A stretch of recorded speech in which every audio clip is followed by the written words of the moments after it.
person having the money. Lovely. Just the last question to the panel, and I would like to know from each one of you which is your favorite building and why. Not necessarily yours. You can think.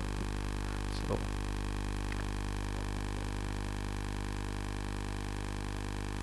is it a tough one? Yeah, it's really a tough one, and especially when you say not yours, then. Yeah, absolutely, absolutely. We all love our work, but we will love to appreciate the others. And if you have come across, The most favorite building for me is my house in my town, not the house that I am presently living in, because it used to give me all the kinds of comfort that I ever would have relished. So that I realized after being an architect, after staying in a city for almost around 25-30 years, I realized that the building that I would have always liked to build or to live is the kind of building I already used to live as a child. So that's the favorite building of mine. you haven't answered the second part. Why? It's very comfortable and sustainable, of course. Okay. Yeah. Okay. We want to go to hold him on for more. That's a very difficult question in a forum like this, because your answer has to be sustainable, no? It just can't be emotional. Okay, I'm going to be emotional just like you. Ages ago, I had visited Nari Gandhi house between Pune and Mumbai, in Karchat, maybe somewhere like that. Yeah, I'm not sure where. And I think the experience I had there was beyond words.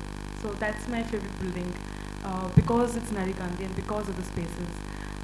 I'm not sure about the sustainability part of this answer. It's very difficult to like a sustainable building actually.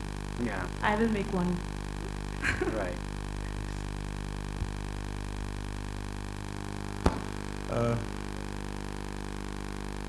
One sustainable building I would like to regenerate for you. That is the Taj Mahal. Imagine for centuries people have visited it and paid maybe 100 rupees, sometimes 400 rupees, foreigners paid dollars. Imagine the sustainability. The designer was not knowing it will regenerate so much of goodwill, so much of sustainability, and so much of lasting.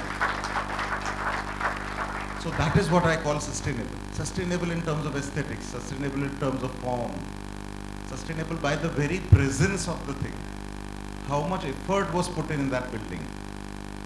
We say that one flower had 90 kinds of stones used in it, one inlay. But that has all made it sustainable, natural material. And I think it has repaid and repaid and repaid, if not through actual energy conservation, it is repaid through the people associating emotionally with it. And that is the kind of repayment we are never looking at when we are looking at Leeds or we are looking at Bihar. If we start looking at that in India that way, I think it will be more sustainable for our kind of culture. Thank you. Thank you. Well, ladies and gentlemen, I leave for the distinguished panel, and you have any question, please raise your hand. We see a lot of young faces, lot of upcoming architects. Yeah, there is a lady here. Can we have a mic, please? Please identify yourself. I'm an architect also, and I'm a professor at SCET, Faculty of Architecture. My question is, as an architect, are we only concerned with the buildings? The kind of land that we are using it, are we not concerned with those things? I think we have not discussed those issues. Probably if your program was last weekend, why Surat was flooded. Probably the reason was the land which we have consumed, the floodplain that we have consumed. That is probably we need to look into those issues. Other thing, the water that we are wasting, the kind of probably Surat has, not Surat, the whole Gujarat has amount of water that has been wasted. Probably if we had have stored that water, probably I think Gujarat or Saurashtra will never face this water problem. I think we as an architect, we have to be very sensitive. Not only these two problems, but the kind of disaster that we are creating. I think it's not, we need to discuss beyond the building.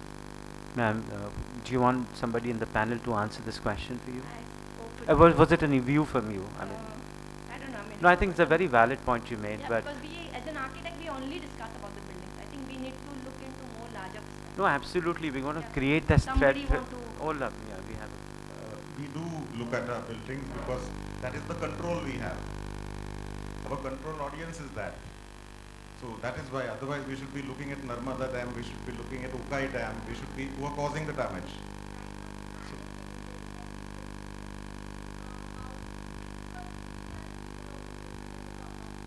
Absolutely. so basically our large projects which are supposedly 50% efficient. You know, the designer the other day, I think second or third day after our Surat floods of 2006, the designer of Narmada and Tapti Dam along with the Aji Dam was here in Surat to give a talk. So I asked him that, can you tell us how much efficiency have you designed this dam for, and actually how much efficiency it is functioning under? So he says our UN norms make us design dam for only 50% efficiency. Imagine, this is the designer of a dam. We are giving a very rosy picture that Gujarat is earning so many lakh rupees due to generation of electricity only.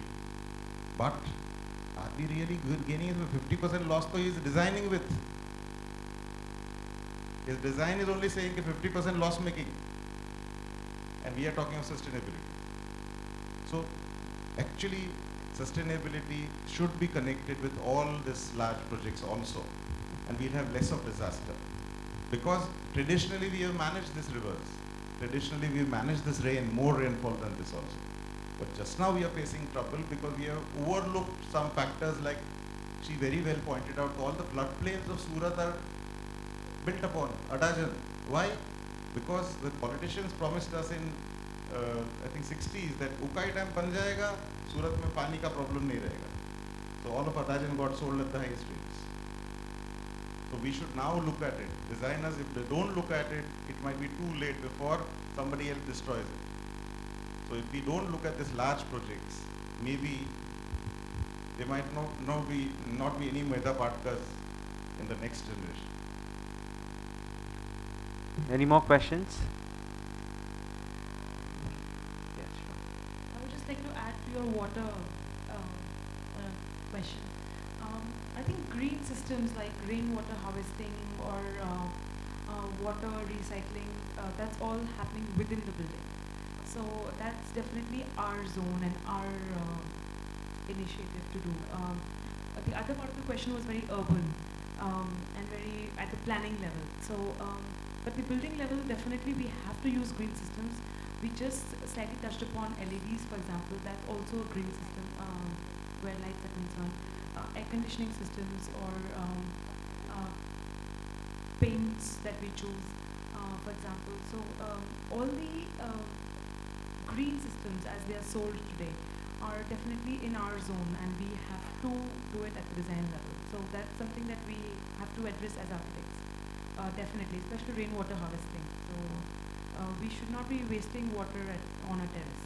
That should be like the basis of designing. I think Chennai has been the forerunner in achieving this, where they have managed to get even small houses to do rainwater harvesting at a local level, at the user level, not at the designer level. So that's commendable. Come on, Surat, you don't have more questions? Okay. So I'm going to sum this wonderful discussion that we had. We straddled across, talking about design and profits from design, using material, the right choice, educating our clients. I think it's phenomenal. And I think architecture plays an imperative role in the future of sustainable development, and usage of sustainable resources have become a must. More and more companies are developing solutions towards a greener tomorrow, and the build community has a very important role to play here. All of you gathered here today have an important role to play. And I think as a media house, that is ITP, that is us, we are going to take this learning and we're going to cover this in our subsequent issue of Architect Interiors India magazine, so that we take this learning to a larger audience. Ladies and gentlemen, please put your hands together for a lovely panel discussion there and a very distinguished panel. Thank you.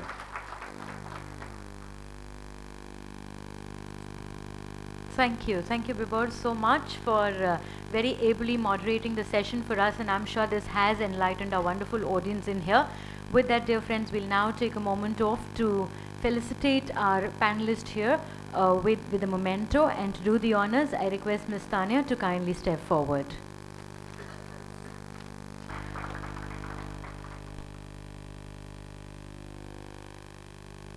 Architect Vishal Shah. So could we have a round of applause, ladies and gentlemen? Thank you, Vishal, for joining us here and adding value to the discussion.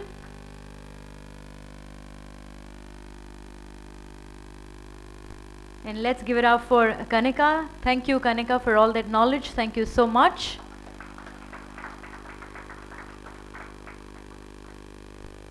We'd also like to present a memento to Mr. Yatnesh Pandey.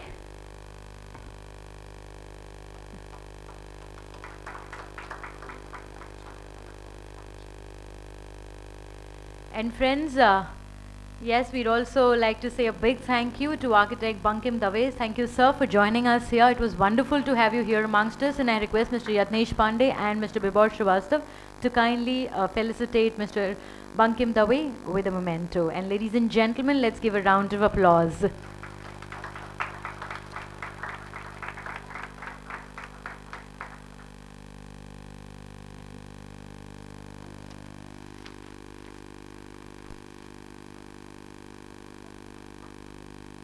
And with that, I'd like to say a big thank you to all our panelists. Thank you so much for joining us here. Yes, dear friends, it is essential that the relationship between social, economic and environmental sustainability should become a critical consideration for the design of India's built environment. And I'm sure that this evening will actually set a new tone in the direction of green building movement. With that, a big thank you from us. Thank you so much all for joining us and making it all eventful for us. We request all of you to please kindly join us for cocktail and dinner. Thank you once again for joining us, and this is your host Sangeeta Singh signing off. Good night. Have a safe life and a safe drive. Thank you. We'd request our panelists to once again join us here for a group photo opportunity. So could we have Architect Vishal Shah, Ms. Kanika here and Mr. Sarosh Varia along with Mr. Bankim Dave